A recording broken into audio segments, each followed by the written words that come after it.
Up to drivers whose commute takes them near the area of Sunset and Valley View. 13 downed power poles are going to make it a little bit harder to drive around that area tonight.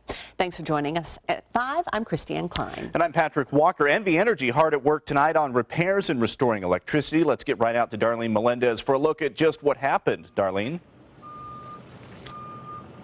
Well, Patrick and Christiane, drivers are going to want to avoid this area near Sunset and Valley View, where crews are hard at work right now trying to restore power where these 13 power poles were knocked down. Thankfully, no injuries, and these power lines aren't energized, but they still managed to cause some damage and leave hundreds without power for the entire weekend. A spokesperson for NV Energy says a forklift accidentally ran into the lines this afternoon and, by domino effect, took out 13 power poles. Now hundreds are without power for at least 2 days as NV Energy crews work to get these lines back up and running. This is an industrial area, so no residents are affected, and I'm told that most of the businesses around here will have employees working from home until this power is restored. And NV Energy says crews will be out here around the clock and advise anyone at home who happens to see any down power lines, just like the ones behind us, to always assume that they're energized, because you never know and you'd rather be safe than sorry. Reporting live, Darlene Melendez, 8 News Now.